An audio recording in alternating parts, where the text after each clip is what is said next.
Hi hello నమస్తే welcome to Suman TV. ప్రస్తుతం మనతో పాటు ఉన్నారు ప్రొఫెసర్ కామేశ్వరి మేడం. నమస్తే మ్యామ్. నమస్తే రమణి గారు. మేము కథలు మనం ప్రీవియస్ వీడియోలో కొన్ని కథలు చెప్పుకున్నాము. ఇంకా చూసుకుంటే ఇప్పుడు శ్రావణ మాసం వచ్చేసింది. శ్రావణ మాసంలో గౌరీ మంగళ గౌరీ పూజలు చేస్తారు. అంటే వ్రతం నోములు నోస్తూ ఉంటారు కదా. అసలు దీని బిహైండ్ ఒక స్టోరీ ఉంటుంది ఖచ్చితంగా. ప్రతి దానికి ఒక కథ అనేది ఉంటుందని మీరు చాలా ప్రీవియస్ మనం చేసిన బిజినెస్ వీడియోస్లో కానీ ప్రతి దాంట్లో చెప్పారు మీరు.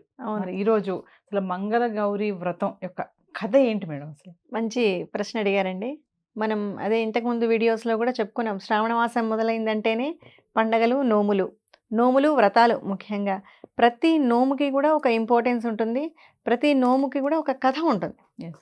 అంటే ఎందుకు చేస్తున్నారు అసలు ఈ పూజ, దాని పరమార్థం ఏంటి అని ఖచ్చితంగా వివరిస్తారు ప్రతి దాంట్లో కూడా. అలాగే ఈరోజు మనము మంగళగౌరి కథ చెప్పుకుందాం.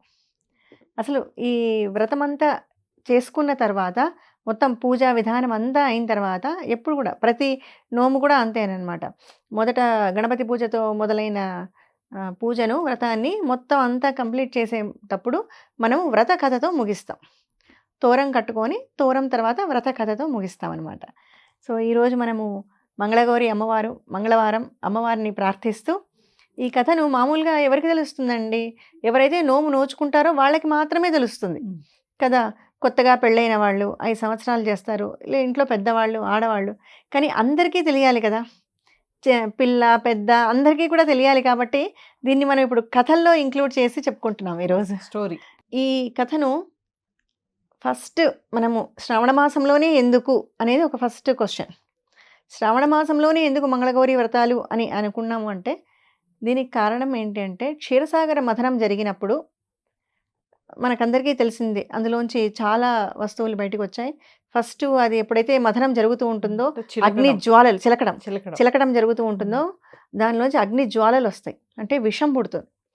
అప్పుడు భయపడిపోయి అందరూ కూడా పరిగెత్తి, దేవతలు రాక్షసులు అందరూ కలిసి పరిగెత్తి పరమశివుని దగ్గరికి వస్తారు.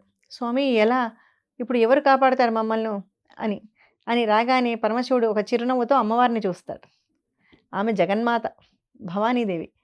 సో ఎప్పుడైతే ఆ అమ్మవారి వైపు చూస్తాడో అమ్మవారు తన యాక్సెప్టెన్స్ని తన చిరునవ్వుతోనే చెప్పేస్తుంది. ఆయన మనసులో భావాన్ని గ్రహిస్తుంది.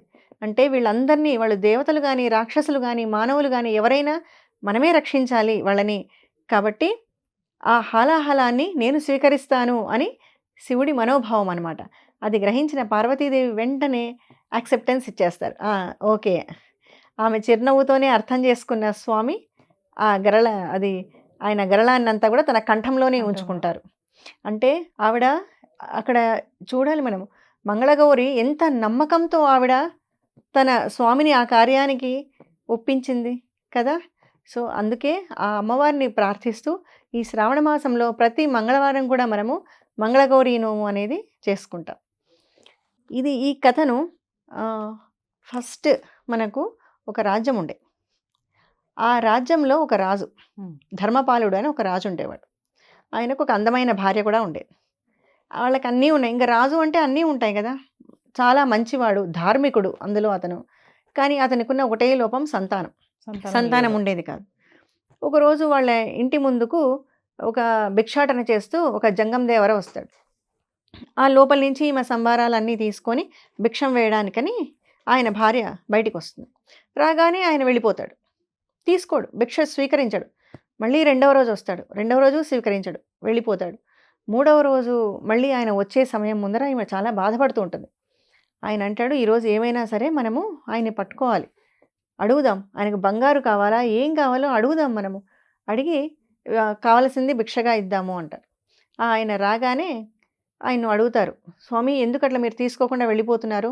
మీకు మేము ధనము ఏం కావాలన్నా ఇస్తాము, మా దగ్గర తీసుకోండి, స్వీకరించండి అని అడుగుతారు.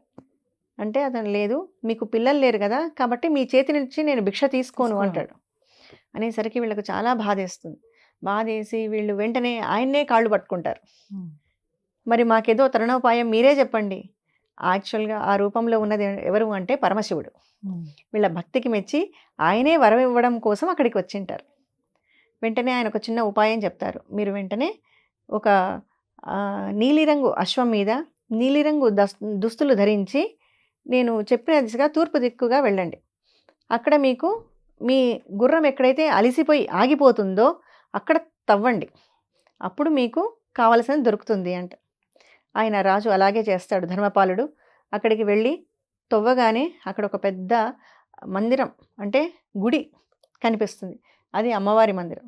వెంటనే అమ్మవారు ప్రత్యక్షమయ్యి అక్కడ ఒక చెట్టు ఉంది, ఆ చెట్టుకు ఫలాలు ఉన్నాయి, ఆ ఫలంలో ఒక ఫలం తీసుకొని వెళ్ళి నీ భార్యకి ఇవ్వు అంటారు.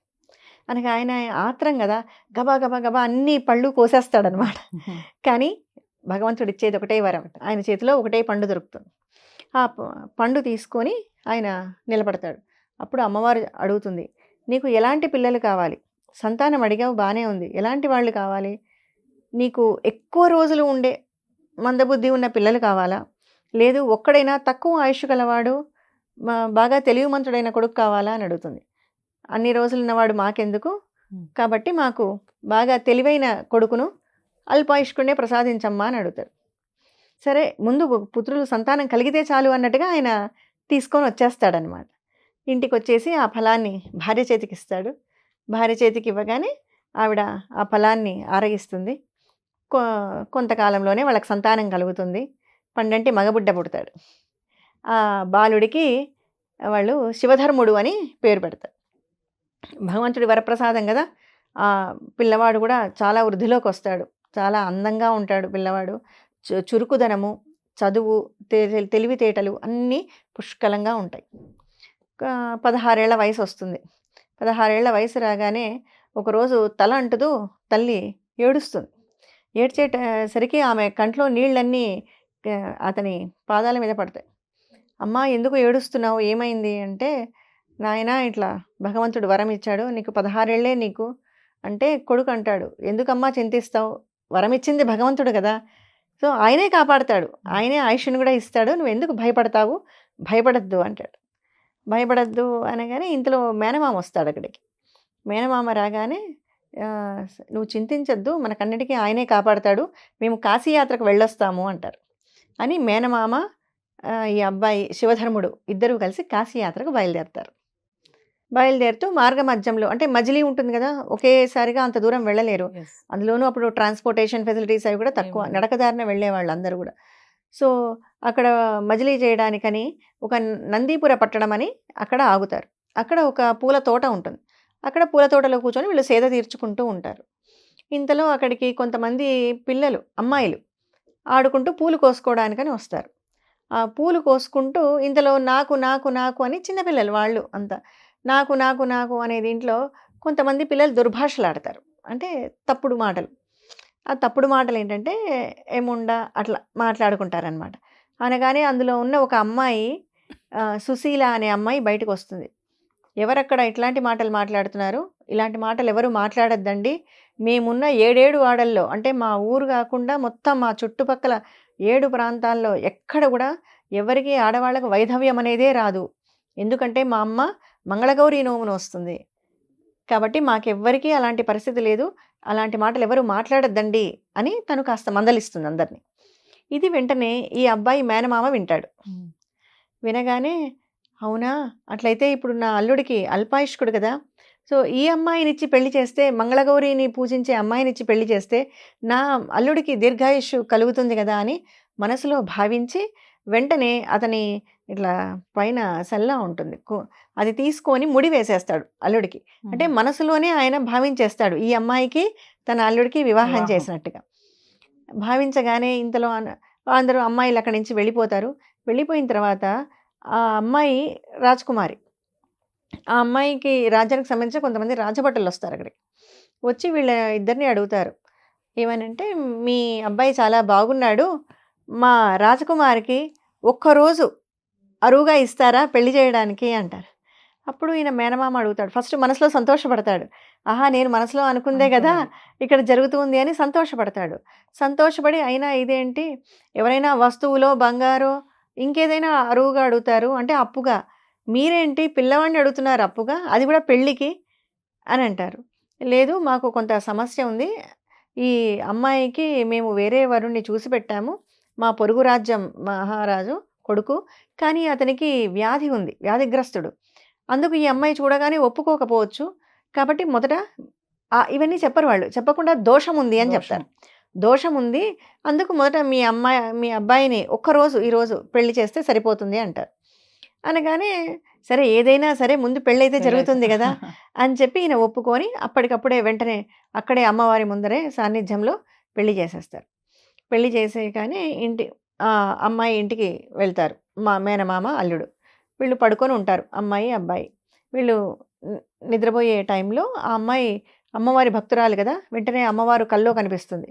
కనిపించి నీకు భర్త అల్పాయుష్కుడు, ఇప్పుడు ఒక పెద్ద పాము వచ్చి కాటేసి చంపేస్తుంది, నువ్వే కాపాడుకో అంటుంది. అనగానే ఈ అమ్మాయి వెంటనే లేచి చూసేసరికి కిటికీలో నుంచి ఒక పెద్ద పాము వస్తూ ఉంటుంది లోపలికి. రాగానే ఒక కుండతో పాలు తెప్పించి పాలు పెట్టి అమ్మాయి దాని ముందర గరుడ మంత్రం పఠిస్తుంది. వెంటనే పక్కన ఇంకొక బిందె కూడా పెడుతుంది అనమాట. వెంటనే ఆ పాము వచ్చి పాలు తాగేసి ఆ కుండలోకి వెళ్ళిపోతుంది. వెళ్ళిపోగానే తన చీర కొంగు చింపేసి దానికి మూట కట్టి పక్కన పెట్టేస్తుంది కలసం. భర్తను కాపాడుకుంటుంది. మరుసటి రోజు అతను నిద్రలేస్తాడు. నిద్ర లేగానే నాకు ఆకలిగా ఉంది, ఏమైనా పెట్టు అంటే తెచ్చి పెడుతుంది. పెట్టగానే చెప్తుంది, ఇట్లా రాత్రి ఇట్లా వచ్చింది మీరు నిద్రపోతున్నప్పుడు అని. కానీ నేను ఇప్పుడు కాశీయాత్రకు వెళ్ళాలి, ఎందుకంటే సంకల్పించుకున్నాను కదా వెళ్ళాలి అని, కాబట్టి పరమేశ్వరుడి దర్శనం చేసుకునే రావాలి నేను అంటాడు ఆయన. అయితే మరి నేను ఎట్లా అంటే సంవత్సరం తర్వాత నేను వస్తాను అని చెప్తాడు. అయితే మరి నాకు మీరు వెళ్ళిపోతే ఎవరని ఎట్లా గుర్తులు అంటే తన చేతికున్న ఉంగరాలు అవి ఆ అమ్మాయికి ఇచ్చేసి వెళ్తాడు అతను. మరుసటి రోజు ఎవరైతే ఈ వ్యాధిగ్రస్తుడు అని చెప్పారు కదా అతన్ని తీసుకొచ్చి పెడతారు ఈ అమ్మాయి ముందర. తండ్రి, ఇదిగో నీ భర్త ఇతనే అంటే, కాదు ఇతను కాదు నా భర్త చాలా బాగుంటాడు, చంద్రబింబం లాంటి ముఖము కలిగిన వాడు నా భర్త అని చెప్తుంది. మరి ఎట్లా అంటే, లేదు కాశీకి వెళ్ళాడు తన మేనమామతో, ఖచ్చితంగా తిరిగి వస్తాడు అని. అప్పుడు ఆమె ఏం చేస్తుంది, ఒక ఉపాయం చేస్తుంది. చేసి తన తండ్రిని అడుగుతుంది, నాకు కొంత సమయం ఇవ్వండి, ఖచ్చితంగా నా భర్త తిరిగి వస్తాడు, మీరు ఈ 1 సంవత్సరం పాటు ఈ మన ఊరు మొత్తం భోజనాలు అంటే చలివేంద్రం లాంటి కొన్ని సత్రాలు నిర్మించమంటుంది. ఆ సత్రాల్లో ఏంటి అంటే ఎవరైనా సరే కాశీ నుంచి వచ్చేవాళ్ళు ఖచ్చితంగా వీళ్ళ ఊరు మీదనే వెళ్ళాలి. అంటే వీళ్ళ ఊరు దాటకుండా ఇంకా వేరే మార్గం లేదనమాట. వాళ్ళందరికీ భోజన ఏర్పాటు ఖచ్చితంగా వాళ్ళు భోజనం చేసి వెళ్ళాలి. ఇలా ఈ అమ్మాయి స్వయంగా అవన్నీ ఏర్పాట్లు చూసుకుంటూ ఉంటుంది. అంటే తన భర్త ఎప్పుడు వస్తాడో అక్కడ కనుక్కుందాము అని. అలాగే ఒక రోజు వస్తుంది. వాళ్ళు అక్కడ కాశీలో చుట్టుపక్కల ఉన్న ప్రాంతాలన్నీ కూడా సందర్శించుకొని మామ అల్లుడు బయలుదేరి వస్తారు. బయలుదేరి ఇక్కడికి వచ్చినప్పుడు వీళ్ళను భోజనానికి రమ్మని అక్కడ ఉన్న వాళ్ళు పిలుస్తారు. లేదు మేము కాశీ నుంచి వస్తున్నాము, నదిలో స్నానం చేసి ఇంకా మేము ఇంటికి వెళ్ళాలి, ఇక్కడెక్కడ తినము అని చెప్తారు. కనీసం తాంబూలం తీసుకోండి అంటారు. అతను వచ్చి సరే తాంబూలం తీసుకోవడానికి ఇలా చేయి పెట్టగానే ఈ అమ్మాయి అతను చేయి పట్టుకుంటా, నువ్వే నా భర్త అని చేయి పట్టుకుంటా. వాళ్ళందరూ నువ్వు ఎట్లా కనుక్కున్నావు ఏంటి ఎలా గుర్తు అంటే అప్పుడు ఆమె దగ్గర ఉన్న ఉంగరాలు తీసి చూపిస్తుంది. ఇదే ఆనవాలు, ఆ రోజు రాత్రి మీరు నాకు ఇచ్చి వెళ్ళిన ఆనవాలు ఇదే, మీరే నా భర్త. తర్వాత మళ్ళీ ఒప్పుకొని అమ్మాయిని అత్తగారింటికి మన శివధర్ముడితో పాటు సుశీల శివధర్ముడు ఇద్దరూ కలిసి అత్తగారింటికి వెళ్తారు.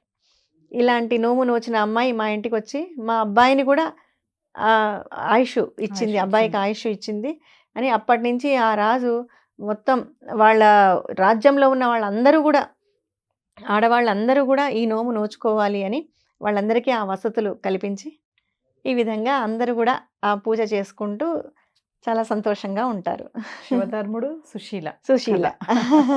Thank you ma'am. నమస్తే.